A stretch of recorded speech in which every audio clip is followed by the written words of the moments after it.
The IMF, though, is having a lot of meetings with Bangladesh, and it is quite clear on this, it doesn't want Bangladesh to wait for the next government, it wants the interim government to deal with these kind of things right now. One of the things it wants is that you find a way to increase the rate at which people pay tax, that more people pay tax, that you can collect it better. Is that something you think is within the powers of an interim government? The first thing I must mention in this, amazing response we get from all the governments of the world. Enormous support. They feel so relieved that finally this thing happened. Now we can have a government we can talk to and we can work with. And they said, any support you need, please tell us. We'll be very eager to do that. So that gave us a moral boost, that we are not abandoned. Government of United Kingdom, Great Britain is one of those countries. We are very grateful to them.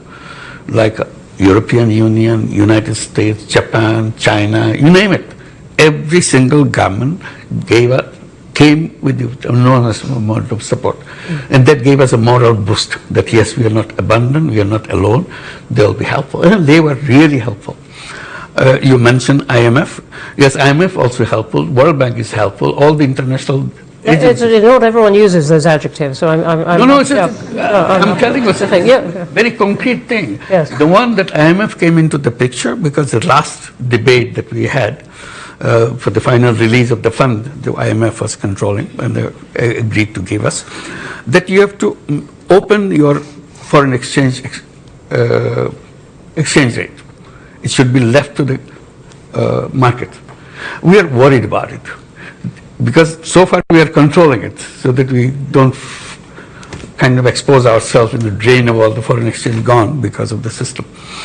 So opening this to the market is a really a big decision for us, which we debated, and by the IMF said, no, nothing doing. Unless you do that, we are not releasing our funds. We tried to convince them and explain the danger of it and so on. They said, no, we understand. But we studied, I think you can handle it. So we started saying, are we able to handle this? Let's open it up. Finally say, if they see some positive thing, why aren't we seeing it? So I challenged them. They finally agreed that let's do that. And tell them again, kind of note, in case we get into difficulty, we'll revert. This is just to protect ourselves. IMF says, okay, go ahead. We opened it, nothing happened. Same exchange rate, we said just a little bit, it's normal, it's working. So we are celebrating that finally we see the strength in the economy and so on. So IMF role is very positive, it's not a negative one. It's not trying to push us into trouble because of there's some principle they're holding on to. It's not like that. We were not willing to jump into the water. They said, come on, you do it, you can make it. And finally we made it. That's it. So we are thankful to IMF. Okay. Let me ask you about relations with India and China, which seem to me to be somewhat in flux. Sheikh Hasina's government was very close in a way to India. Now she's there. Relations with India perhaps a bit less cool, a bit cooler between your team and Delhi now. Perhaps a little bit warmer on China now. What is your account of this and what you are trying to do in foreign policy now? We are reaching out to everybody. As I said, all the governments of the world have been extremely supportive.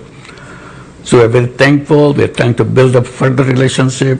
We are asking for the help that never gave before. They were not existing before.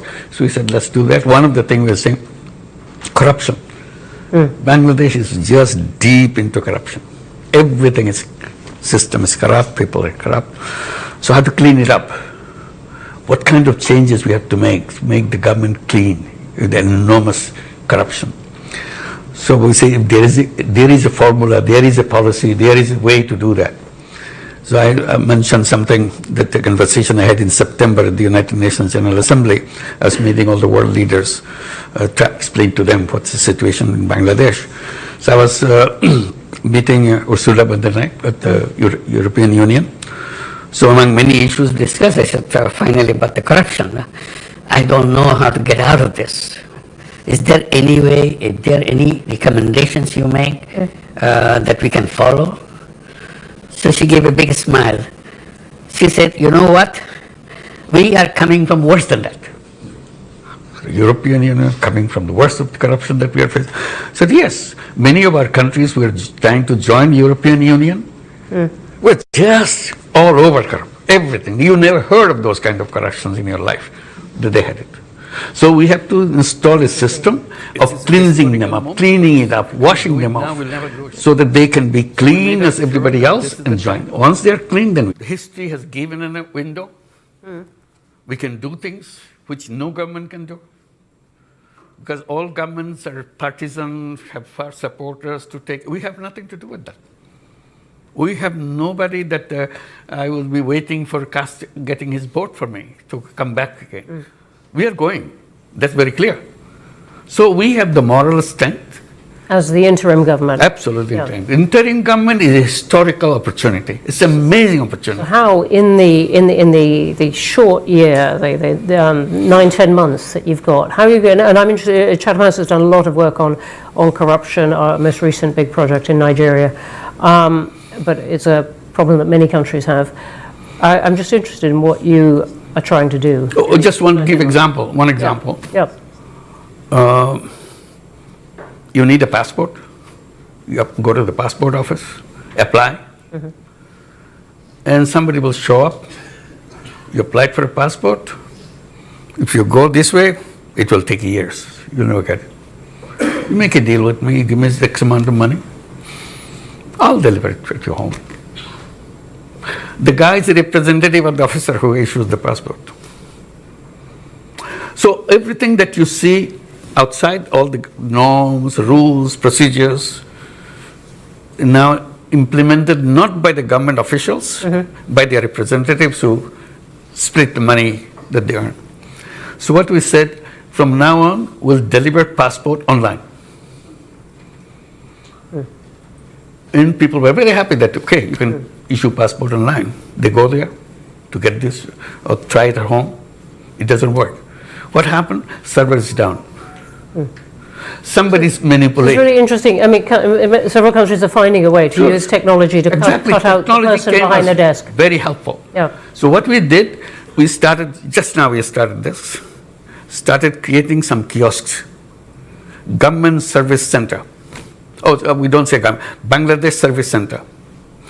Young guy with a computer sitting there, boy, girl, been trained to give all the services. This is all, we made all these months, we are preparing all the ministries, every service you got, whether you're paying taxes, or you're issuing driver's license, or you're issuing your renewal of your passport, whatever, or your land tax, which is absolutely complicated. They can make as complicated as they could. So now everything has to be delivered online. So we trained these young people, just started last month, this kiosk. And you come, there's a price list. If your passport, so many days, this month.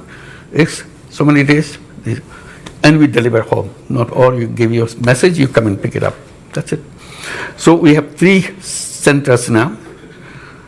Within next month, we'll expand to several more. Gradually add to several more. And we are challenging every ministry. How many services you are ready to provide online? They said, we have 5, we have 10, we have 15. Okay, whatever you give it to them. Train them. If they have difficulty, we'll have a meeting together. Why you are having difficulty? Maybe technological will solve that problem. It's our job. I said, the task of the interim government, by the time they leave the government, all these services will be available to people, and all the ladies at home in the villages, women, housewives, they will be delivering these services. We'll train them, they will deliver it. They don't have to come to the city to do that. Wherever you are, you have the computer, you have everything. Or the phone, yeah. So this is the journey that we want to complete. All right. So thank you for that detail, which is very inspiring. I want to jump to a vision of something much more difficult, which is the Rohingya. Hundreds of thousands of them in the camps. What is going to happen? Well, that's the question I raised as we came to the responsibility. Rohingya is mentioned. Only time they mention who is paying for their food, who is paying for their education of the kids, that's about it. I said, then what?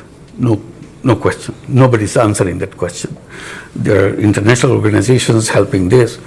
I said, the question must be answered when they're going to go back. What is their future? That question was never discussed. I said, I want to discuss that. I want to raise that. So we went to the United Nations General Assembly. I had a special meeting of all the donor countries for helping the Rohingya issue and raised this issue. Do you have a map, road map, when they want to go back? Oh, no, we have not done that. I said, please do that. Because unless, even if it's a 10 years, 20 years now, have a date. And we know 1 year less now, another year gone, and we go there. So we are working very hard to make sure that we can repatriate those people to go back. In the meantime, we have problems. U.S. government stopped all the money. USAID money suddenly disappeared. And what used to be $12 a month per person for food, suddenly that $12 disappeared. Somebody said, okay, we can accommodate for 2 months for $6 a month. I said, okay, 6 months. Now it's $3 a month. What do you do with $3 a month for whole food for a family, for a person or something? So we're going through that process now. So organizing, again, going back to the world community, said, look, you asked us to host them. We are hosting them. But the responsibility of maintaining them, you took yourself. So please don't create a problem. Who are you talking to in that? Who do you really have in your sights that you would like help from? With a whole group of countries who are with us, those connected with the Rohingya thing. We have meetings with them. Is the UK one of those? Of course, it's a very important one. Not only one of those. The UK is a very important supporter of the whole thing, even now, in this crisis period. So we urge to have a global meeting of the Rohingyas on these issues and related issues in September this year, and the United Nations have a separate UN General Assembly session on that, on the sideline of the General Assembly, have that, and discuss all these issues. This is one. In the meantime, political changes happening in Myanmar. Rakhine State is taken over by Arakan Army, which is all the hub of the Rohingya population. They have a new push of the Rohingyas pushing into Bangladesh. We started with 1.2 million Rohingyas. Now it's another 200,000 coming in from the other side because of the things are happening on the other side. So increase. And the most dangerous thing that I felt, and I started raising that, I said, when they came, Rohingyas came to Bangladesh, they came with their kids. They didn't leave their kids. Some of the 2-month-old, some of the 2 years old, some of the 5 years old. I said, 7 years are gone. The 5-year-old became 12-year-old, and so on. And each year, there are 35,000 children are born. So they are growing up too. So we have a whole new young generation coming up. And they have no hope. They don't know who they are, what they are supposed to be doing. It's a prison that they live in, but they have the computer, they have the mobile phone. They see everything in the world. So they see, what is our future? I said, these will be very angry young people growing up. How their anger will be expressed, we don't know. Whichever way it will be expressed, it will be a big explosion, I can assure you right now. Please help us. So that before that explosion point comes, we can take care of them. They're happy with their life. They're as creative, as talented, any of our kids. They are no different. But they are in a situation, they see the world outside on your mobile. We see their televisions are everywhere, but they don't see their life. They are in a prison. And why they are in prison? They have stories to listen to their mother, their father. No answer. Why do we come back home? And that's a very important question to be answered for them. And your plan is still that eventually they go back home? That's the only way it can be solved. You're not going to integrate them into Bangladesh? It's impossible to do that. It's impossible. Why? So already the people who live around the camps, very hostile. Very simple reason. You get everything free.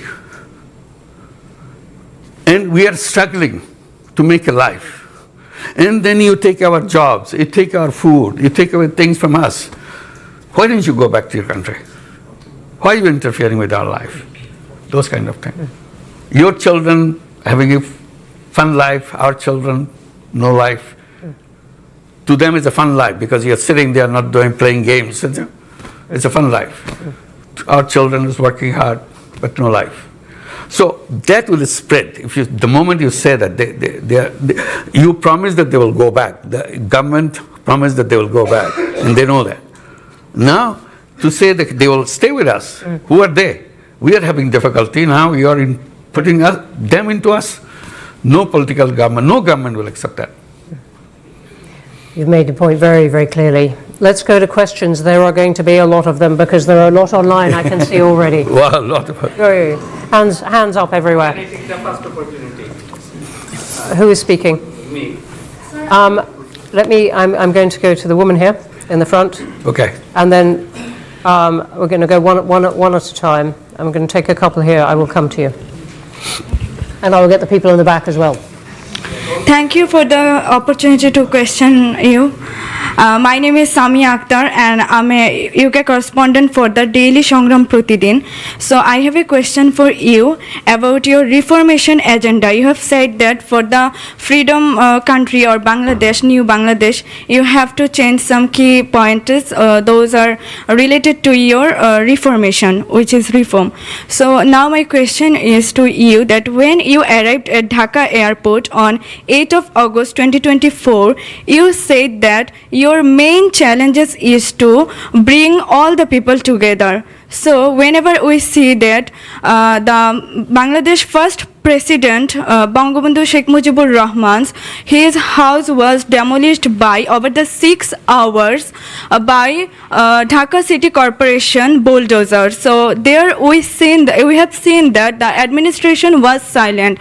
So on this basis, you have you have made division by separating particular persons or their supporters.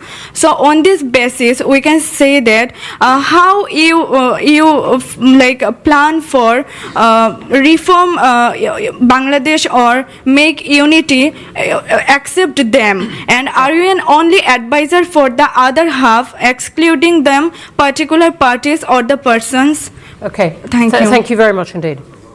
There's a lot of questions. Yeah, simple answer is lots of questions, lots of issues, all came at the same time. We can handle everything right away.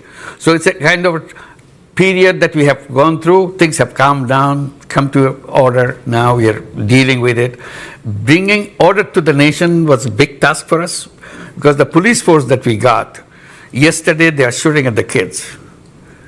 And today suddenly they said, okay, clear the road, get out. Who are you? They want to beat you up because you killed my brother, you killed my son, you killed my sister. And now you're telling me to do what to do. So they're afraid to go to the road. So we had a deadlock situation. We didn't know how to handle those kind of things. So it took time. And luckily, I can report you, that has come down now. People are accepting the police, all the people that identified as the perpetrator of all the terrible things that happened to Bangladesh, taken out of the services, and they will be under trial. This is the trial becomes such an important thing. You know the person. It's not something some police, I know the guy who did that. It's in front of me, it's in my video. I can show you my video. The whole thing happened in Bangladesh with open videos everywhere. So all recorded. It's an amazing kind of uprising where every single event is recorded as it happened. Not one camera. Everybody has a camera. Everybody's taking. It's all been assembled, it's identified, and we are trying to clean. We are not saying that we are a government that solve all the problems. We are successes. We have now a police force which can bring law and order in the country and so on. So we are, and the unity of the political parties is a number one goal for us. We have been sitting together, all this thing we're talking about creating a July charter. It's not an easy thing for all the parties to sit together and debate, but we're doing that. And I'm promising you here, and I hope I can deliver you in July. July is next month. That charter will be announced in the presence of all parties. That's the best unity you can get in any country after a revolution within a month, within a year. Okay. Thank you very much. The front row, Here, the man next to you. It is so packed. Thank you, Chair. Would you like to say who you are, please?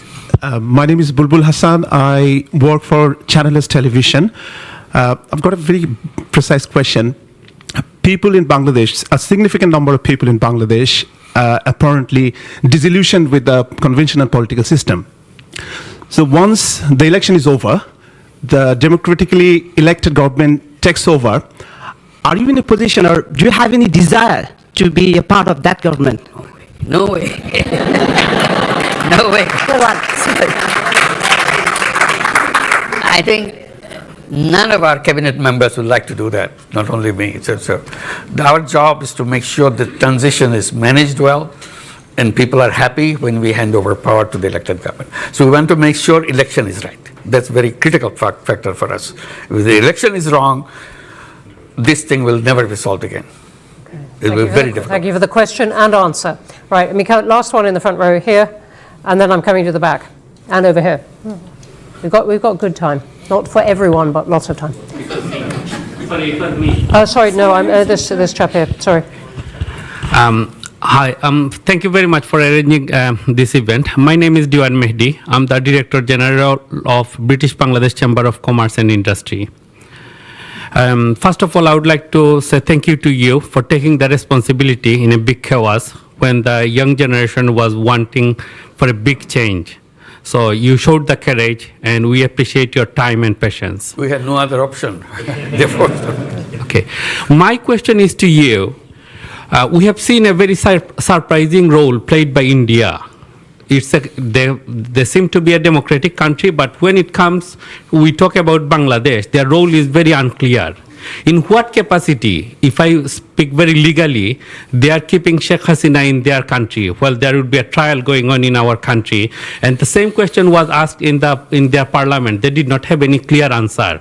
And I know you are a very well-known person, like internationally. In order to create pressure on India, how you are using your lobby in terms of United Kingdom, in terms of USA and other countries, because this is very surprising in 21st century. If we see a prime minister fled from one country after killing thousands of people, after making injured thousands of students, like number of incidents we have seen there was no internet even. Our friends were there, our family member was there, and someone needs to take the responsibility. And how, in what capacity India is keeping her? Thank you for the question. as you described, if I had the chance to show the 1 minute video of 1 minute video for the entire thing, so whatever somebody captured, you will understand what it is, how the things happen, how terrible things, how cruel things happen. So it's not the 1 minute. It goes on month after month that happened and came to the peak of this in July, and finally 5th of August, the government disappeared. So all this anger is in there, and the whole anger and everything is now transferred in India, because she, the Prime Minister, went there and started, not only she's living there, the problem is, when I had a chance to talk to Prime Minister Modi, I just simply said, you want to host her?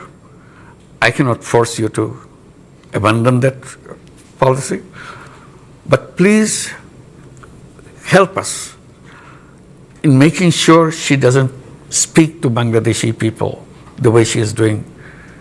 She announces on such and such day, such and such hour, she will speak.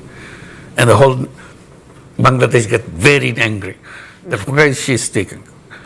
Why is she keeping this whole anger thing inside of us now? And is India doing what you asked? No. Modi's answer, I quote, he said, it's a social media, we cannot control it. What can you say? It's an explosive situation. You can't just walk away by saying it's a social media. So this is what is still going on. May I ask you, I believe in technical terms, Yeah. you've written an informal, an unsigned diplomatic note Yes. to India. Yes, we did. Asking for her extradition. Absolutely. And they've noted that it has arrived. But does that mean, in a sense, you're leaving it to the next government? This will continue. I mean, this Yeah, is. but it is- now, it is in the not meantime, the- another stage has come. Yeah. I just want to add. Now there's a case. The International Criminal Tribunal has started the trial process. They send notices to Hasina for all the crimes she has committed. Part of the crimes. There's so many other crimes coming up. So they have to respond to that notice. This is a legal notice now. So we have to go to the Interpol and all the other things that happen through that. This is the process that we are following. We want it to be very legal, very proper. We don't want to make sure that we do something out of anger or something. We want to build the best of relationship with India. It's our neighbor. We don't want to have any kind of basic problem with them. But somehow things go wrong every time, because of all the fake news coming from the Indian press. And many people say it has connections with the policymakers on the top and so on. So this is what makes Bangladesh very jittery, very, very angry. We try to get over this anger, but the whole barrage of things keep happening on the cyberspace. We can't just get away from that. Even if I try to peaceful, suddenly they say something, do something, anger comes back. Okay. So this is our now big task to make sure that we can have at least a peaceful life to go on with our life, to create the life that we are dreaming about. Okay, thank you. I'm going to take two now who've been very energetic right by the wall. Yep, you. And then I'm going to take the one who has been, yes, you, who is going like that. Right at the back. Yep, you pointing at your own head. Yep. Thank you, Professor Yunus. My name is Nazimuddin. I'm the chairman of Chattogram Samiti UK. I was born just 2 miles away from your birthplace. Okay. So with that disclaimer, I wanted to ask a question to you. Will you seize this opportunity, this moment, to break free from fascist structure and system, and then allow the people to vote for the reforms that you are taking and embed that reform into a constitution, and through referendum allow people to vote for it? As far as I'm aware, about 20,000 comments that I read on social media, 95% people support your reforms. We don't want to be hostage to political parties. Why don't you just go back directly to civic societies and the people and allow them to vote whether they would like to go ahead and change Bangladesh for the future and make it a real tiger for the world economy. Thank you. Thank you. I want to be clear. Are you asking for a vote on the charter? Absolutely. What I'm asking is that July Charter, of course, will be a legally binding agreement. Yep. But in order to sustain that reform, it needs to be structurally built in within Constitution. You'd like a vote on that? Yeah, we heard about that, about having a kind of referendum on the issues that we have. There are so many complicated issues. The argument is referendum will be meaningless, because most of the people don't even understand what you're what you're voting for. So people will laugh at it, that it doesn't make any sense. So it's the politicians representing the people, all parties.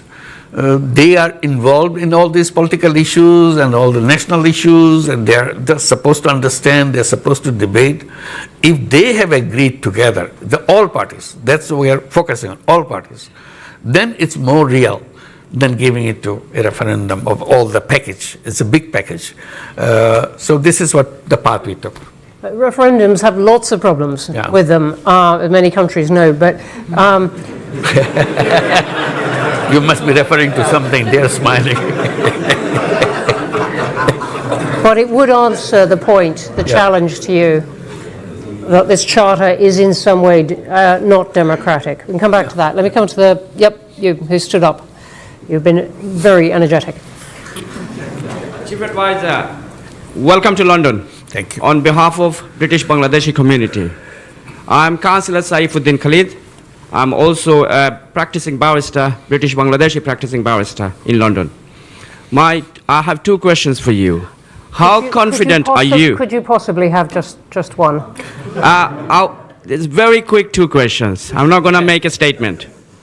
How confident are you that the political and democratic organs will be well equipped to hold a general election, a credible election with level playing field by April 2026? We'll try our best. And secondly, British Bangladeshi community would like to have a meeting with you. Do you have a plan to meet British Bangladeshi community who are eagerly waiting to meet and have view exchange with you? Thank you, Chief Advisor. Thank you. Thank you very much for inviting. I wish we could, but our program made such a packed program. We are rushing from one to the other. Thank you so much, but definitely we'll try to keep in touch. Thank you. We can take this Very kind of you. as part of the meeting. I'm going to the woman in a white shirt there. Sorry, I can't quite see. Yes. Thank you. Hello. Professor, my name is Dr. Zoe Mandage, and I'm very, very interested in Bangladesh and especially the young generation, the generation which stood up for justice.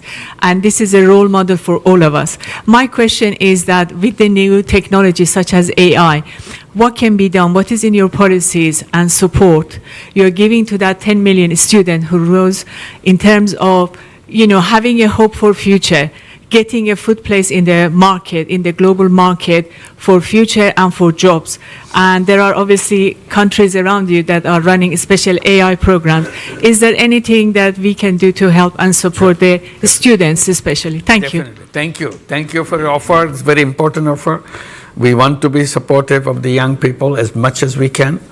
And I try to bring to the notice of the world and notice of people in Bangladesh. Bangladesh is a very unique country. It's the 8th most populous country in the world. Don't forget that. It's a huge number of people in that country, 180 million people in a very tiny space. The most important part of that is not about the density of the population, is about the age of the population.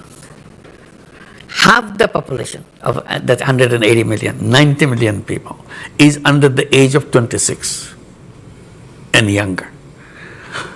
So this is a unique feature of Bangladesh, where many countries getting older and older, they don't have people to work in these countries. Bangladesh is getting younger and younger, and young population everywhere, and very talented young people, not just young people, very talented, very creative young people.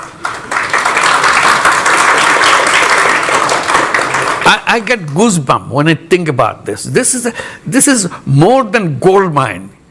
You can do anything in the world with this young population, only if we can run our country right. Because this is needed not for Bangladesh, it's needed for the whole world. I was recently visiting Japan. Amazing thing, request they're making. Please send your young people to Japan. We want to take as many as you can send. So we signed 2 agreements in this trip to send 100,000 young people to go and work in Japan.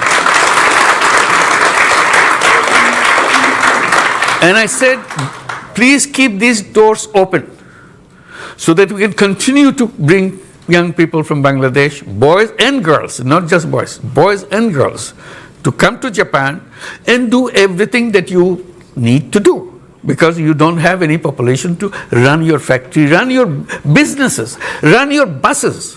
Their buses are stopped. They have no driver. Their taxis don't function. There's no driver. Your businesses shut down because there's no people who run the business. Their agriculture stopped, abandoned, because nobody's there. The machines are there, farmhouse is there, land is there, no people. I said, okay, we will be very happy to help you, to send our young people. They said, only thing you need to do, teach them how to speak Japanese. I said, we'll do that. We'll do that. So we are a very lucky country. That's what it is. We're a very lucky country to be so resourceful with human beings. Great. No, can I, I'm sorry, I'm going to come here to the front row. There's a storm of people with things to say. Thank you. Give me a chance. Assalamu alaikum, Dr. Muhammad Yunus. First time I met with him in France when Agrabin Czech fair.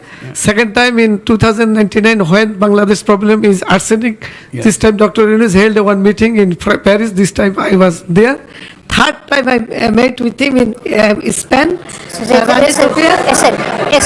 This is a wonderful history, but please could you get to the question? Thank you. Today I am, thank you for everybody to arrange this meeting about in Bangladesh situation. But I want one question. Dr. Yunus, please held the election upcoming 2026 in you declare in April. We want to see for the foreign Bangladeshi people also, we have to give a right for vote. This is my. That's right. Thank you. Bye. That's our promise. We'll do that. Thank you. Okay, thank you. Sorry, I'm going to take the woman in the second row here. Yep. Thank you. My name is Halima Begum. I represent Oxfam, but mostly I'm here representing my mother, who cannot be here today, and it's an honor to be in this space with you today, Chief Advisor. My question is... Please give my salam to her. Thank you very much. She will be so pleased. The question really I have is how much security can you offer to the protection of women's rights and gender? Because often when we see challenges around democracy, it's women who are then exposed. And as we know, the rollback of gender is quite a significant concern at the moment. Thank you. Thank you very much. There are not so many women in this audience here today, so thank you for the question. Very bold recommendations. Women are outspoken. There are many members in our cabinet represent them, women cabinet members. So the status-wise, we are doing the best possible way. We are not perfect. Definitely Bangladesh has lots of difficulties in getting all the rights established in an open and fair way. But government is committed to establish them. That's all we can assure you. Thank you. Thank you. And the woman here in green on the aisle. No, sorry. I'm so sorry. It was a very good beginning. Let me see if we can get you in. Let me see if we can get you in as well. Yeah. Thank you very much. Thank you.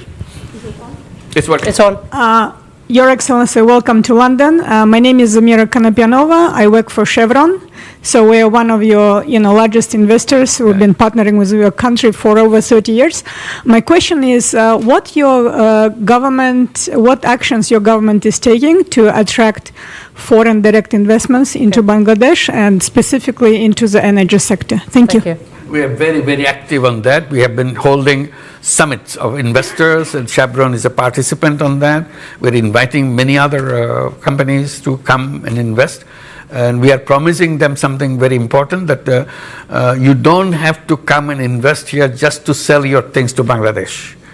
Bangladesh is offering itself to be the production hub for the world, not just for Bangladesh. So we provide young people that are ready to work for you, and we provide all other facilities so that you can plug and play situation. You bring your factory, produce it, and sell it to the world. In return, also, we are promising that we will build our port facilities in a world-class way, so that you don't have any difficulty in bringing things to Bangladesh and sending out your products that you have produced here. So that's how we are bringing the investors, not only for Bangladesh. We also keep reminding them, you have a big market right here, not just Bangladesh. You can produce to Bangladesh. We have all the communication things. We'll fix it up to deliver it to Nepal. Nepal is a country that cannot access to the ocean, so we will give you the access to the ocean, and you produce it, bring things to Nepal, to Bhutan, even the seven sisters in India, where also we open up, so that we all prosper together. This whole region is a potentially very attractive region for productions. So we are inviting all the companies to come and make use of all the facilities that we are creating. Thank you. Thank you.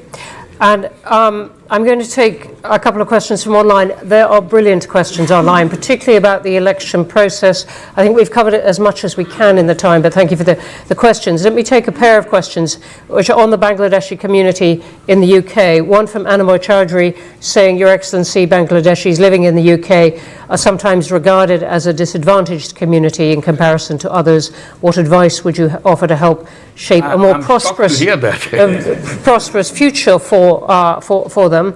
And then there's one from Katie Dominy saying, what would you like the British Bengali community to do to help Bangladesh? Absolutely. This is an opportunity of lifetime. that you are here, you are lucky that you have access to so many knowledge and success and services and resources. Please bring it to make changes happen in Bangladesh. This is the time for Bangladesh to change fundamentally, not just a touch and go kind of thing. It's fundamental changes Bangladesh is waiting. One of the things we're encouraging to build up apps so that you can tell us who is willing to do what kind of facilities, what kind of knowledge, what kind of ideas that you can share with us so that you can come and help us to build the country that we are all trying to help transform itself in the quickest way possible. The potential is there. Simply connections with the people. You are here is a tremendous resource for us. Here in the USA, in Japan, in many other countries, the Bangladeshi community, very resourceful community, and we'll be very happy to have your support and your work. Thank you. On that note, we are going to have to stop. I am so sorry. There are so many questions up. Thank you. Thank you.